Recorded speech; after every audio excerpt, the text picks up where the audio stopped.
Anthony! Let's start off by clarifying two things. The first thing is, I never planned on playing Pokemon Legends Arceus. At the beginning of 2022, I had to make a choice between picking up Pokemon Legends Arceus or Monster Hunter Rise. After the piece of crap that Pokemon Sword and Shield turned out to be, the choice was easy. I mean, even IGN gave Pokemon Legends Arceus a 7 out of 10, which we all know is a very bad rating. So, I went with Monster Hunter Rise, and I enjoyed every moment of it. I was super happy with the choice I made. Monster Hunter Rise turned out to be one of the best games I've played on the Nintendo Switch. It offers visually appealing environments, hours of monster slaying fun, as well as ninja cats. The thing was, but 2022 turned out to be more than just a few months long, so I soon found myself having to pick out another game. I wasn't sure what I wanted to go with, and then out of the blue, as if nothing was standing in his way, Anthony decided to comment this. So here we are. The second thing that I want to clarify is that it is not Arceus. It's Arceus! I've heard so many people say Arceus that I ended up getting confused as well. So, I just want to clarify that even Ash calls it Arceus. I mean Arceus. It's been more than a year since the release of Pokemon Legends Arceus, and we've even had new mainline entries in the Pokemon series since then. But, I keep finding myself thinking about Legends Arceus instead. This game makes me mad, and I blame Anthony for what I'm about to say.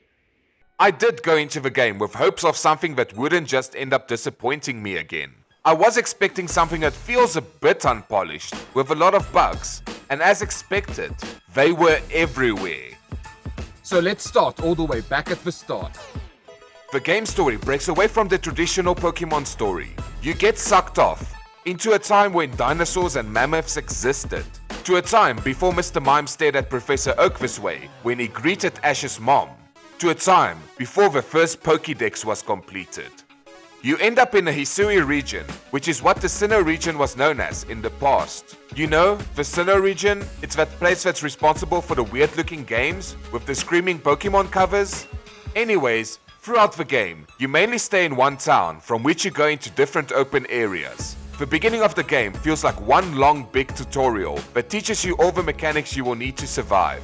At some point, it felt so dragged out and I just wanted to get into the game and explore this world. Even at the beginning of the game, before I completed the tutorial, I already ran into some glitches. I had a part where my camera clipped through the ground. When you move too far away from a character or Pokemon, it feels like they stop working, with their animations dropping to frames as low as seen in Scarlet and Violet. There's also some pop-in that is just as bad as some games on the PlayStation 5.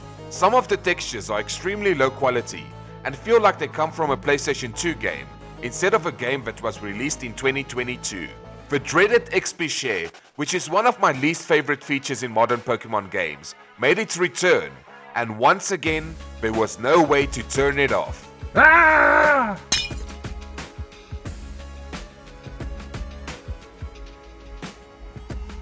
The game has no online multiplayer functionality outside of trading. There are no gyms for you to challenge, and the number of fightable NPCs is extremely low. The music and sound effects in this game is, okay. The music and sound effects are fire. The size of the Pokemon are not accurately represented in the world. They drastically cut the Pokédex to a point where the game only features 242 Pokemon in total. You can't trade any other Pokemon into the game. And the worst part of it all, Greninja was missing from the roster. The game's professor is one of the lamest looking ones to feature in a Pokemon game to date. I hate his stupid looking hat. Like, this professor is never getting laid. Unless he subscribes to my 5-step 7-part self-helping plan for only $5 per cup of coffee a month. Wait, I said that wrong. Anyways, I went into Pokemon Legends Arceus expecting a less than polished game, but had its issues and I got exactly that. But then suddenly, I noticed something. Oh no! I'm having fun!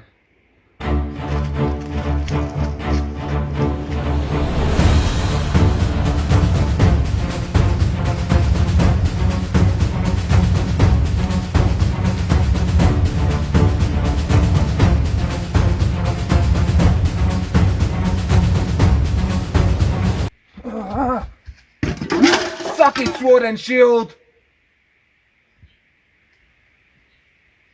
Even with its issues, Legends Arceus managed to achieve one of the most important parts a game needs to achieve, and that is being fun. The more I played, the more the issues I had with the game started melting away. Legends Arceus changed up a lot of the familiar formula and managed to bring something that feels new and fresh to the table. Instead of having different areas linked by smaller routes, the game becomes a semi-open world. You have the hub town, where you can interact with different villages and shops, as well as fight some battles to train, and to progress the storyline. From the hub town, you can travel to different areas that have unique environments. These areas are akin to something like the wild area in Pokemon Sword and Shield, except they are way bigger, better thought out, and actually fun to explore. In the beginning, some of the areas don't feel that big, but once you unlock some of the mounts in the game, the areas open up so much more, making some of the areas feel like completely new areas. Although the textures are low quality, the overall world feels so much more real and alive than any Pokemon game before it. The more I played and got pulled into this new world, the less I noticed the low quality textures and the more I enjoyed the world. In Sword and Shield, the trees looked horrendous. Just look at this garbage. In this game, they managed to make the trees look way better, and that is more than we deserve. Thank you, Game Freak. As mentioned, the roster of Pokemon in the game is very limited. Out of more than 1,000 Pokemon that exist, only 242 are available in this game. In the beginning, the limited roster seems like a huge downside to a Pokemon adventure. A lot of my favorites were missing, but I still managed to find more than a team full of Pokemon that I love. There were some new evolutions for some existing Pokemon, which was a nice addition, and I hope that these new Pokemon lost with time find their way to reappear in the future in some way. Especially for Basculegion. It is the least that Basculin deserves. I also really like some of the regional forms, with Hisuian Disurii being my new favorite addition. The grouping of Pokemon in the world feels a lot more natural compared to Sword and Shield. You usually have a few of the same Pokemon hanging around. There are different environments that usually coincide with the type of environments you will find that type of Pokemon in, such as water Pokemon hanging around streams, and certain flying Pokemon being higher up in mountains. When there's more than one type of Pokemon in an area, it never felt too far off from what could actually be realistic in a Pokemon world. I was always excited to find a new area, to discover what new Pokemon hide behind every rock and tree. I must admit though, that in some parts of the game, I got so sick of finding another Pokemon from the Luxray line, and in those times, I wish they could have added just a handful of extra Pokemon to the game. Look, I'm just going to throw this out there, but what about adding Greninja? The reason you can't find him in this region in the future is due to his sick ninja invisibility powers. So, it makes sense canonically. I mean, right? There are special Pokemon in this game that are called Alpha Pokemon. Some of them continuously spawn in the same place, and other times you find them wandering around by luck. Alpha Pokemon are much bigger and usually have higher stats than their regular wild counterparts. It is quite exciting to find an Alpha Pokemon in the wild, but it was disappointing when I found out that their stats are the same than regular Pokemon when powered up fully. Even so, it is still fun trying to collect as many Alphas as possible and seeing them tower over other Pokemon. Unless you're Anthony, you're probably thinking to yourself, Joe, that just sounds like a regular Pokemon game. Well, you're wrong, cause it's not. I'm serious. Once you start playing the game, it quickly becomes apparent just how different the game is and feels compared to your regular Pokemon games. Even in the way your character can move, it is evident just how different this game is. You can dodge roll. So the game is basically Dark Souls. Your character can sprint to run faster, crouch to sneak, and as mentioned, dodge roll to Dark Souls. The way you interact with Pokemon in the world also drastically changes. In the usual games, you will casually wander around, run into a Pokemon, and initiate a battle. If you try that with the wrong Pokemon in Legends Arceus, They will you up. in Legends Arceus, wild Pokemon attack you. Some wild Pokemon are friendly in nature and might even run away if they spot you, but others are hostile and want to eat you. You will need to use all the mechanics given to you to survive. From crouching and hiding in grass to get closer or to avoid a Pokemon, to having to dodge their onslaught of attacks, to knowing when's the time to haul ass and get the hell away from a wild Pokemon. Where in traditional Pokemon games, you had to keep your team alive and get wiped out if they all faint. In Legends Arceus, you're the one fighting to stay alive. If you get hit too many times or take too much damage, you get wiped out, sent back to a camp, and lose a bunch of your items. In this game, you can actually run around with your whole team knocked out as long as you manage to survive yourself. The only way to initiate a traditional Pokemon battle is to throw out one of your Pokemon to defend you. Otherwise, you're the target of the wild Pokemon's attacks. It constantly adds to the excitement of exploring, as you have to plan your way to approach a certain Pokemon, while also watching your back for other wild Pokemon in the vicinity, as there can always be a Pokemon hiding behind you. Come on guys, there's nothing there. You guys. Battles have also been tweaked quite a lot and are a lot faster than they used to be. They no longer feel dragged out and as if they interrupt your journey. Instead of entering a separate screen to battle, you head directly into battle wherever you are. Your character can even run around to get a better view, I guess? Or maybe even run away. Once the fight is over, you don't have extra screens to deal with and can get right back into your journey. Instead of having battles where you attack and then your opponent attacks and then the cycle continues, you now have an order of the Pokemon attacking, and faster moves or Pokemon can result in a Pokemon being able to attack multiple times before the other Pokemon gets a turn, adding extra importance to your Pokemon's speed. Iron Speed! Moves used in battles have also been reworked to offer a much faster battle experience. Some of the moves that only had effects now also deals damage like a normal attack.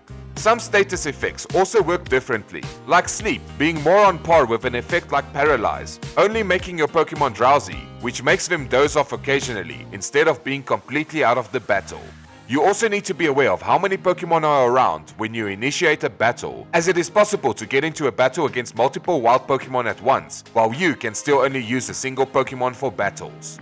Your Pokemon also have the ability to master their moves, which gives them the option to deliver an attack as a strong move or an agile move, if you choose to do so. Strong moves hit harder than normal attacks and are a good way to add a little extra strength for a knockout move, as it also usually moves you to a lower attack slot. Agile moves, on the other hand, hit with a little less strength, but in turn helps to sometimes bump you up on the attack order, and sometimes even gives you a chance to do a second action before being attacked yourself. Although being a good way to swing the odds in your favor, strong and agile attacks consume 2 power points instead of just 1. It is also good to know when it is viable to use this, as it drains your PP faster than you would expect, especially for moves that don't have a big PP to start with. If your Pokemon runs out of power points in the wild, you will either have to use an item to restore your Pokemon's PP, or interrupt your journey to return to a camp to rest. What the hell? Some Pokemon also have a reduced move pool compared to other games, but the cool thing is that at any time you can go into your Pokemon's menu and swap out its attacks with any move it has already learned, meaning that you can revert to older moves or try a new move if your current move just isn't working out for you. Furthermore, you also now have to evolve your Pokemon in the menu when requirements are met, as opposed to them just evolving themselves. Which is nice, as opposed to your Weedle trying to evolve every time it levels up and you having to cancel it every freaking time. Oh yeah, Weedle is not in Legends Arceus. In Legends Arceus, you can catch a Pokemon in the traditional way, where you initiate a battle, weaken the Pokemon, and then try to catch it. Or, you can simply throw a Pokeball at a wild Pokemon and hope for the best. This is where your movement mechanics needs to be utilized the most, in order to make your throws count. Pokemon that become aware of you will either flee or fight you. Either way, they will put up their guard and slap your balls, making it impossible to catch some Pokemon outside of battle. Wait, what did you just say? In order to get the perfect throw, you need to sneak and hide in tall grass until the right opportunity to throw a Pokeball presents itself. If you throw a Pokeball at a wild Pokemon and either miss or fail to capture them, they become aware of your presence and react accordingly. Catching a Pokemon with the first throw feels awesome, but if you don't, you will need to rethink what you're doing. The way you hit a Pokemon with a Pokeball also matters, as hitting a Pokemon from behind gives you a better chance of catching it. You have different types of Pokeballs, each offering its own advantages. You get regular Pokeballs, Great Balls and Ultra Balls, just like in regular Pokemon games. But then, there are now also two other categories of Pokeballs, which are Heavy Balls and Feather Balls. That's a lot of balls! Both have their upgrades, like the Pokeball has its Great Ball and Ultra Ball counterparts. But these two new categories of balls each have their own advantages. Heavy, leaded and gigaton balls make it a lot easier to catch unaware Pokemon, with the trade-off that due to their weight, they can't be thrown very far, forcing you to get as close as possible to the target Pokemon. Feather, wing and jet balls on the other hand can be thrown much further than other balls, with the downside that they essentially break the game, as you can hit a Pokemon from far enough away for them not to become aware of you. You also have a few other items at your disposal, such as berries that can lure Pokemon to a more convenient spot or angle for you to make the catch, or mud balls that can disorientate a Pokemon hit by it, and give you another opportunity to throw a Pokeball or make your escape. Items can be found all over the world.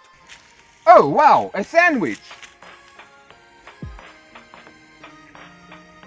And it still tastes new!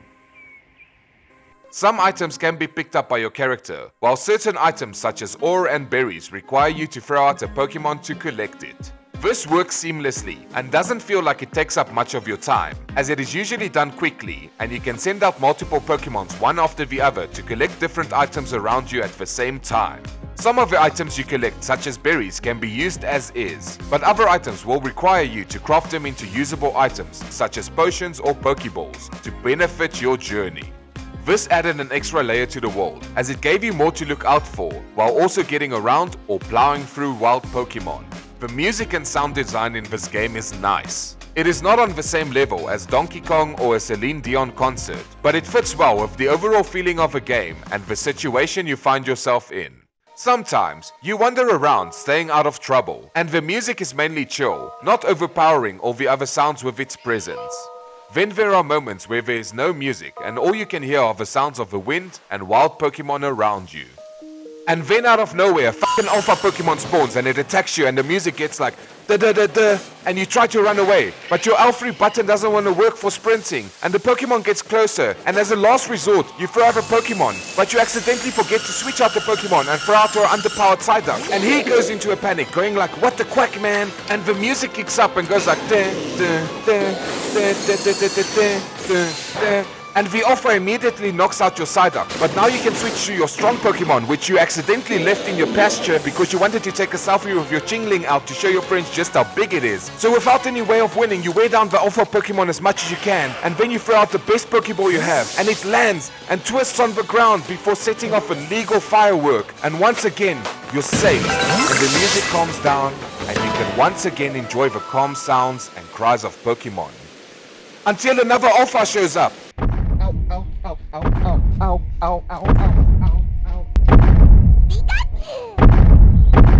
During this review, I tried my best to stay civilized and remain mostly spoiler-free in an attempt to try and keep the mystery behind the story alive so that you can discover it for yourself. From this point forward, I'm going to try and keep it that way as much as possible.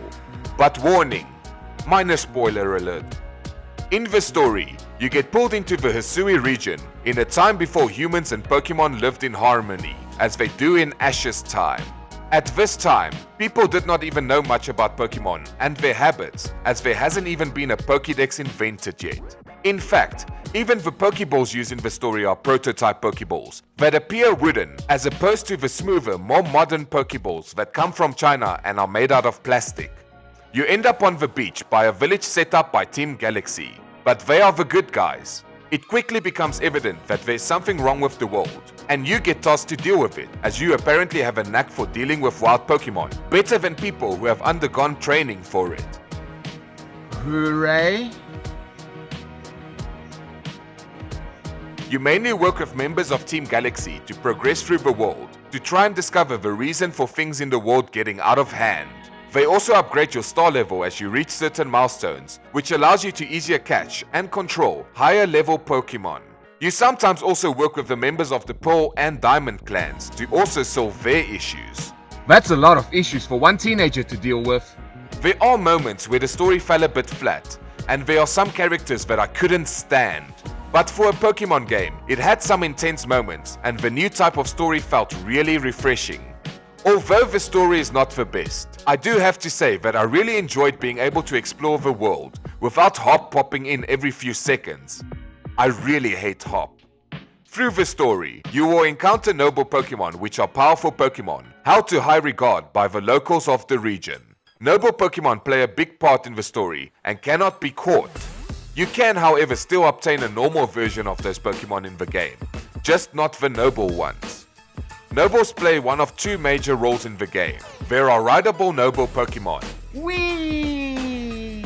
which you will unlock through the story, and each adds a new way for you to traverse the world, such as climbing mountains, traveling in water, or soaring to the skies, and it is really fun.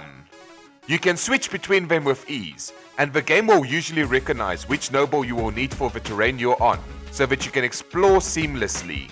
As you unlock these rideable noble Pokemon, the areas start opening up more and more, allowing you to sometimes explore huge new sections you were not able to at the beginning of your journey.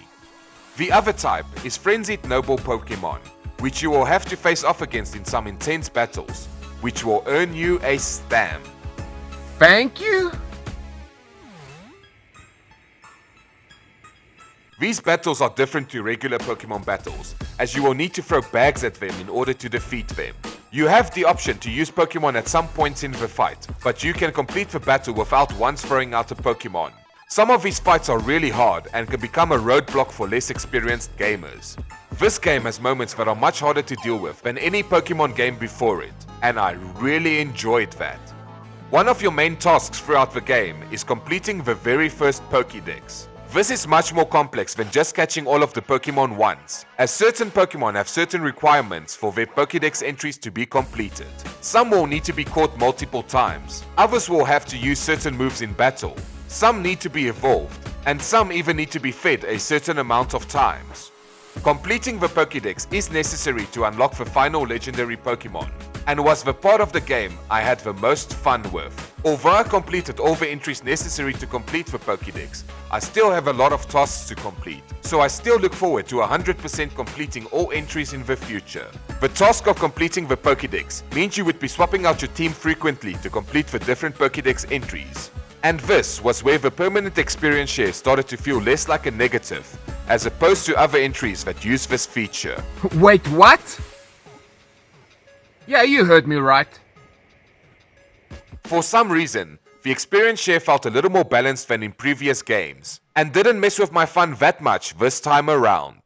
There are stronger Pokemon all around the world, and at no point did I feel overpowered. Even if you manage to get your team to a strong level, there are wild Pokemon scattered around that are strong and fast enough to wipe out your entire team. The game felt a lot more intense due to this, and gave me a reason to stay engaged with what I was busy doing. Apart from the main story missions in the game, you can now also receive side quests from NPCs. Although some of the side quests are quite simple and repetitive, such as collecting a certain amount of items or catching a certain Pokemon to show the NPC, it is still a very welcome addition to the game. There are a few more intricate side quests, such as helping a farm find Pokemon to improve it, or discovering the mystery behind the balloon. As opposed to other entries where NPCs are very limited in the way you can interact with them, the addition of side quests made the whole world feel so much more alive. Instead of just having a bunch of random characters, it added a layer to them and gave me a reason to want to interact with the NPCs throughout the world. So if this game is so awesome and so much fun, why does it make me mad? Well, it's because I enjoyed it so much.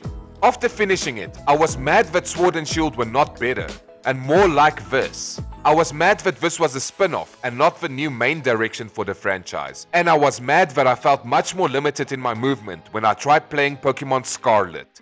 I understand that this game's formula and mechanics won't necessarily work for competitive players and people who want a more relaxing Pokemon experience. And I made peace with the fact that this is not a new norm in all games. But I would be extremely disappointed if the formula doesn't make a return in another Legends game. So, what I'm trying to say is, thank you, Anthony. Unfortunately, in the end, Game Freak didn't get their shit together to deliver a more polished game, and the franchise suffers for that. But I did enjoy the heck out of this game. And as for the reason why IGN gave this game a 7 out of 10, it's probably because they're scared of the water. This was honestly the most fun I've had with a Pokemon game since Soul Silver on the Nintendo DS, and I want more of it. If you're looking for the best single-player Pokemon experience on the Nintendo Switch, then Legends Arceus is a good place to start. And if it also makes you mad, you can always blame Anthony.